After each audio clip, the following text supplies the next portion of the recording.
ప్రభుత్వంలో మహారాష్ట్ర ఉన్నటువంటి ఆ రాష్ట్రంలో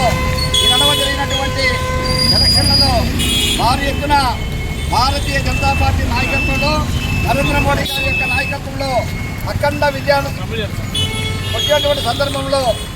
ఈరోజు విజయోత్సవాన్ని Bharatiya Janata party, Janasena, Telugu Desam party NDA కూటమి తరఫున విజయోత్సవాన్ని ఇక్కడ రాములు గ్రామంలో జరుపుకుంటున్నాం. మొత్తం కూడా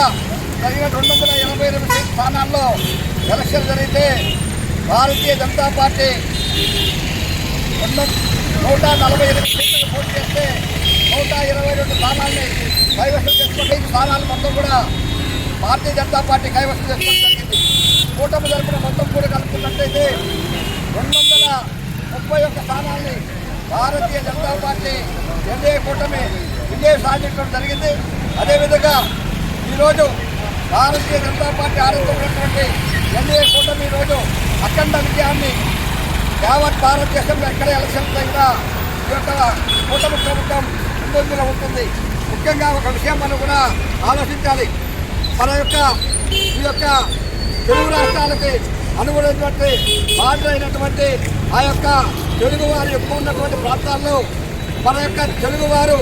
మన ఆంధ్రప్రదేశ్ ఉప ముఖ్యమంత్రి గౌరవనీయులు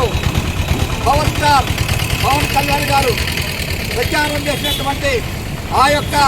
ప్రాంతాల మొత్తం కూడా తెలుగువారు ఉన్నటువంటి ఆ యొక్క ప్రాంతాల్లో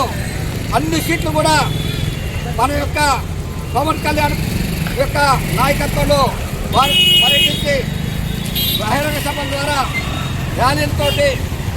రోడ్ షోల ద్వారా ప్రచారం చేసినటువంటి సందర్భంలో ఆ యొక్క ఏ అయితే నియోజకవర్గాల్లో మన యొక్క తెలుగు వారు ఉన్నారో ఆ నియోజకవర్గాలన్నీ కూడా ఆంధ్రప్రదేశ్లో 21కి 21 ఏ విధంగా గెలుపొందారో అదేవిధంగా కూడా ఆ రాష్ట్రంలో మహారాష్ట్ర బార్డర్లో మన తెలుగు వారు నివసించినటువంటి ప్రాంతాల మొత్తంలో కూడా అఖండ విజయాన్ని చేకూర్చినటువంటి మన యొక్క మహారాష్ట్ర ప్రభుత్వంలో గెలుపునకు ఆంధ్రప్రదేశ్లో ఉన్నటువంటి ఎన్డీఏ కూటమి యొక్క